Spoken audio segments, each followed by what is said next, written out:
Are we talking about hot person entrepreneurship club? Yes, hot girl entrepreneurship club. No politically correct language and rhetoric and protocols required. Why?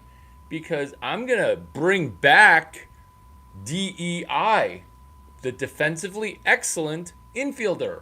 Who's Lisa? Who's Sarah? Who's Shelby?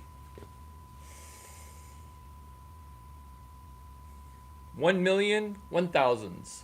Are we too shy to attend South by?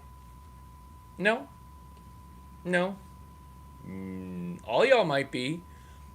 Let's, instead of talking about hosting events, which is massively intimidating, let's go over some simple, juicy, awesome ways to reduce and mitigate risk and help us to attend events where we feel a burden of having butterflies in our stomach that I even have. I'm not going to say that I'm the most confident person in attending parties because it seems that way. But even I, for a moment before an event, kind of say, well, do I really need to be here? And having a little bit of the A word, anxiousness, not anxiety. That's like what people sell you to hook you on drugs. I'm talking about the anticipatory energy of the other A word that I even forget because we don't want to do a perfection. We want to do a practice. Oh my God, this is actually perfect because this is what they don't teach you at Y Combinator, where before an event, feeling a pressure,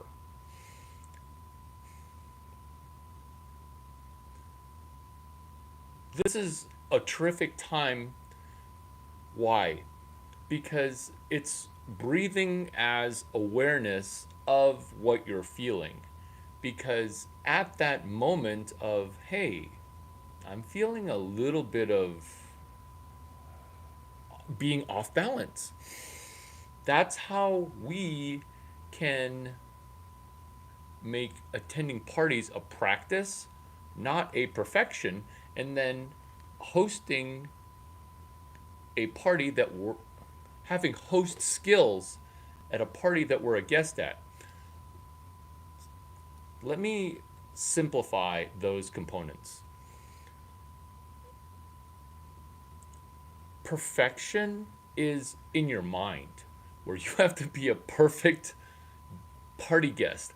I don't even know what that is. And I get why you kind of need to be the Psycho Saturday version of yourself on a Thursday. And that's sometimes not possible. Therefore, you feel an aversion for actually attending the party, and therefore, maybe last minute flaking on the party, maybe last minute coming up with an excuse. Oh, I'm just tired. I don't feel good. And then we miss out on life because we're viewing execution of us being a guest at a party as being a wonderful, awesome guest versus let's just practice being a a mediocre guest. Let's just repetition and iterate on going to the party at the level that we're at. Kind of like turning the party into a yoga class. Coming into yoga class and saying and checking in with our flexibility in networking or our flexibility in our own brain. Just checking in because there are good days for that and there are bad days for that. Did you just meet my mentor, Giselle Mari, yoga teacher? Yeah, because I never really thought of it that way, which is attending a party like it's a yoga class. Because sometimes I have those same, dare I say, thoughts and I was going to say fears and apprehensions, but I don't want to have that language, which is why, oh my God, before a party, self-policing our personal thoughts. Do you like that? Because how do you not like that? Because maybe self-policing isn't the right pittance, the right frequency. Perhaps it's self-monitoring and self-awareness for prior to entering a party. Hi, how are you guys? I'm Larry Chang. How are you? Oh, I'm glad you agree. Where we attend an event thinking that it needs to be a Hall of Fame perfect experience when we can just approach it from a let's just do one drink. Okay, so this is now moving in a video that's rolling down the hill because I got feedback, which is wait a minute, when you're talking about hosting, back it up a little bit. Why don't you talk about being a guest? And the book that I read is my friend Susan Royan's book. Do you like how this video is DJing together two people that really helped teach me into this video, which is Susan Royan, how to work a room, and Giselle Mari, how to teach yoga class. So, how to work a room inspired, which is how to network at a party, where we want to have the motto and thought just one drink. Just one drink. So when you have that, you're reducing what you believe to be a perfection in party attendance. When we move into a party and we reduce pressure, now we go from perfection to practice to flow to then perfection. Let me repeat those. You're going from perfection to practice to flow back to perfect. Why? Because when you're in flow, I'm glad you guys agree. When you're in flow,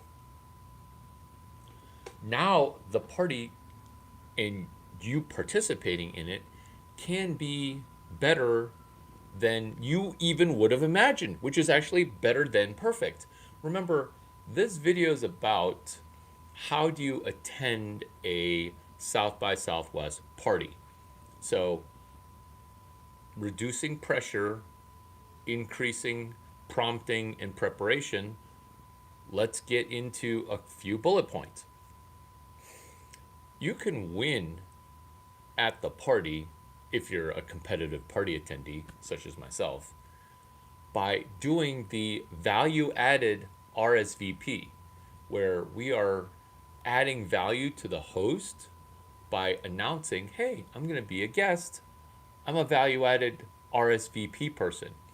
Why is value added RSVP important? Because you're going from regular attendee to VIP.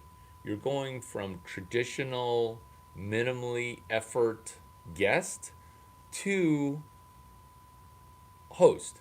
Remember, in how to work a room, it's the concept of there are two types of people at the party, hosts and guests. So hosts are not necessarily responsible for reloading cups, but hosts are overseeing guests connecting with other guests. So if you're a guest, you can be cordial and have great party etiquette. Why and how? By connecting other guests to the host, finding the connection and asking yourself, how can I make this party better? Oh my God, that's bullet point number 2, which is not being inside your own head too much, setting aside the ego. This is also barriers.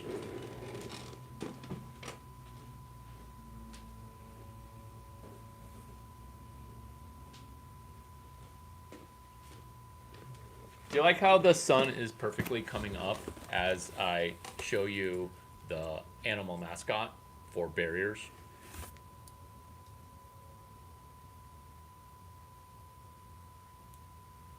Is this slap an animal on your startup and make it slay? Oh, yeah, it definitively is.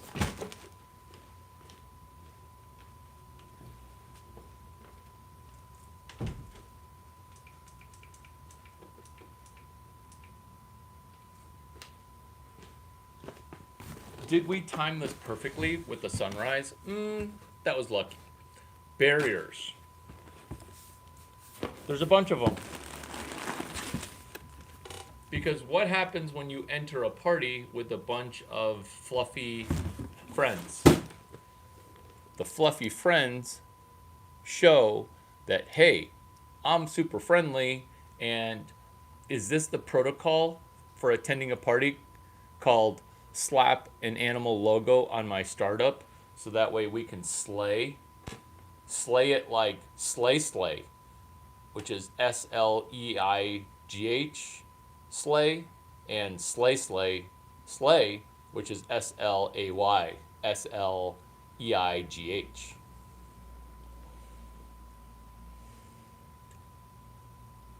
What happens when you bring a fluffers with you?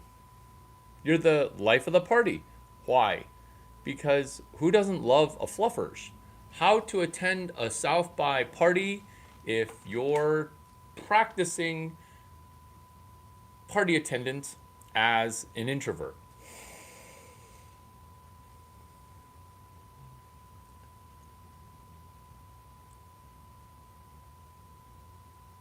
Seeing a party during a weekend, like we can extend our weekend. Why? Because an hour and a half at that party is going to feel really, really long. That's how to extend the weekend, because now you can have a super long weekend because that party that you're dreading to go to, that's a work party, now makes your weekend longer. Don't we all want longer weekends? Maybe. And then that way together we we juxtapose pain and pleasure. The component of attending an event where you connect person to person. Next bullet point, attending a party that is at South by Southwest. Monitoring when you think that everybody at the party already knows each other, because everybody is seemingly knowing each other, not truly knowing each other, because I've been on the other side of it where people are trying to get their party swerve on. They're trying to get their party energy up. So the person from the gym that you never say hi to, you're like, "Oh, hey, I know you." And it seems like there's cliques or the popular kids, and it's not. It's people not pretending to be popular, it's people trying to up their practice. They're trying to increase their party energy by connecting to people that they already know. So, when we attend parties, do we only talk to people that we came there with? This is why people then say, "Oh, I love to go nightclubbing, dance nightclubbing, but I kind of like to only go with a big group of friends." What they're trying to say for nightclub attendance, which is basically a party that you don't know the host and you're just paying a $0 cover charge, which is, I want to go to the party with a big group of people, so that way I don't have to do this difficult thing in a room, which is build a consensus. So, what is build a consensus? It's where we attend parties and half the room really enjoys our company. That's a tipping point for a party. That's a goal that you can have in networking, because what they don't teach you in school is how to reach consensus in the room. Is there a secret sisterhood of females? Oh, yeah. Because when you're building a consensus or a tipping point or a snowball rolling down the hill of, oh, you really slayed at that party. Because remember, you slapped an animal on your YC startup and then you make your YC startup slay. Slay like winning. And that's where we can win as founders. We can win as party attendees. And that's the component of tipping point. Let's get into specifically how to reach this party state where you're in flow. Don't rely on alcohol because you might overshoot your goal. Oh, I need exactly 5.6 drinks on Saturday by about 11:40, because you're going to either overshoot, be too drunk, or undershoot and you're like, oh, I'm not drunk enough for this. So, if you train your brain to be chemical free, now you can try to gauge that tipping point fully sober, controlling your own emotions, controlling your own level of playfulness, and also driving your own ebullience, socialness. You're driving your own social lubrication, but no lubricant.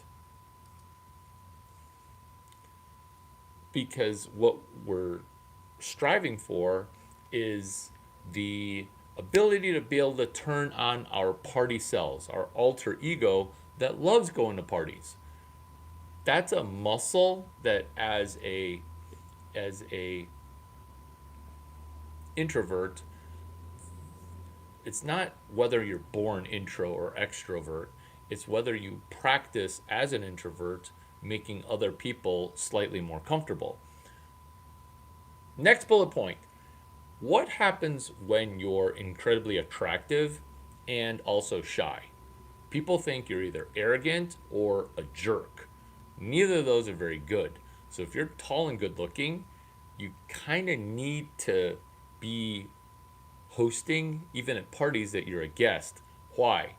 Because any level of introversion on the tall hot person's part is bad, because you can ruin a girl's weekend.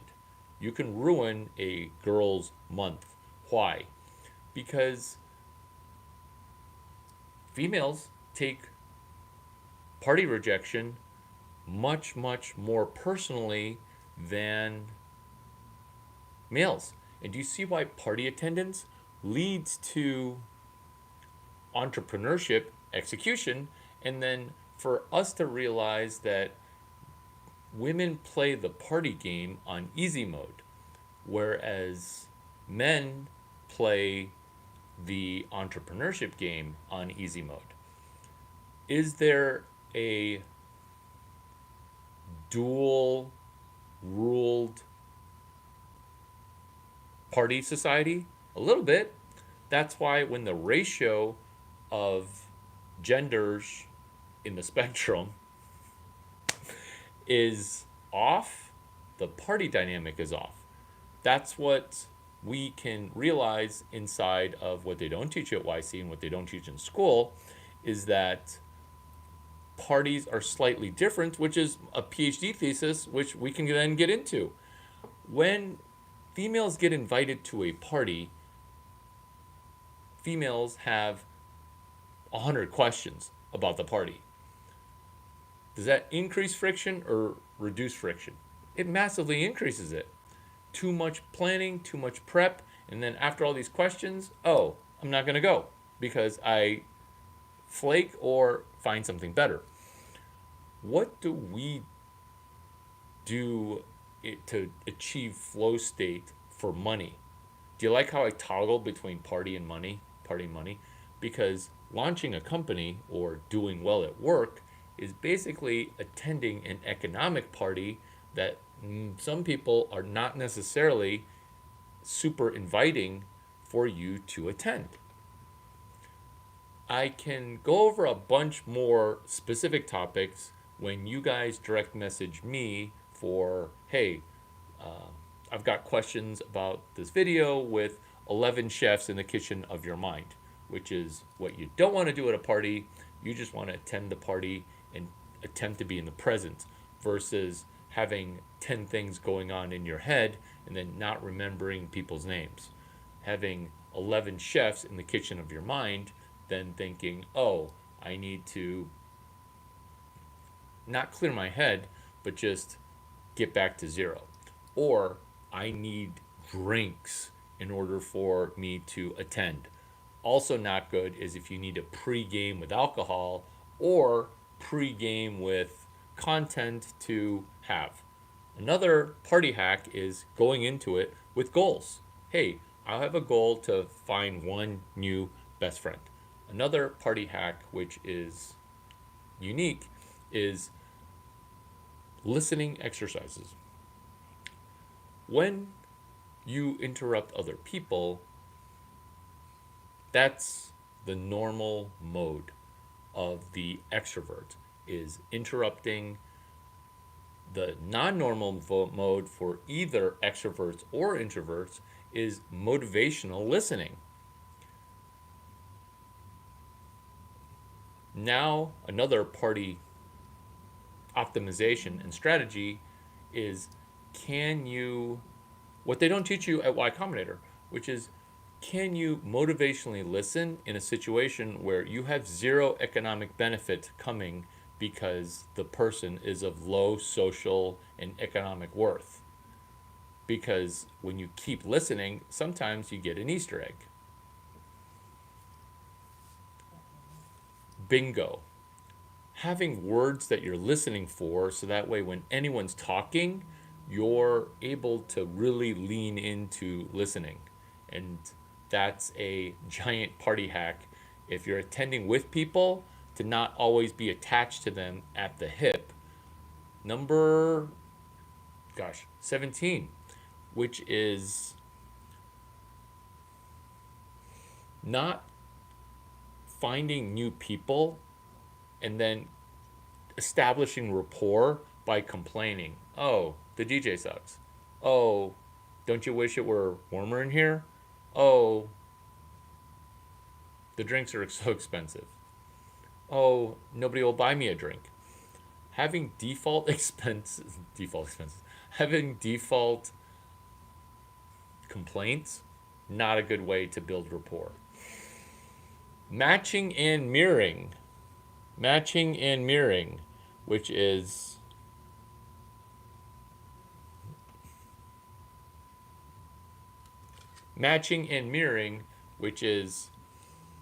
we tend to connect with people that we have a level of commonality with, and that's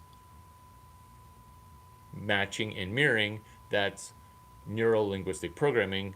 That is a party attending technique. Are we breaking through barriers in thinking about attending South by events? With my new RAM, he's breaking through barriers because I know you don't have a Chinese best friend. Is this a new app that I'm launching? Yes. Barrier-app.com. Does it cost any money? No. Is it a joke? Kind of. Is it going to snowball down a hill and be amazing? You know it. Why? Because at parties, I'm preparing to win at parties by having a ton of stuffed animal friends that attend the party, and then people are going to be like, hey, what's with the cute Shih Tzu? What's with the cute Shih Tzu? And that's how to win by breaking down barriers. Get it? He's a ram. and he's like trying to headbutt you with breaking down barriers. Oh, that actually end caps and bookends this video super well, which is how we can be better at attending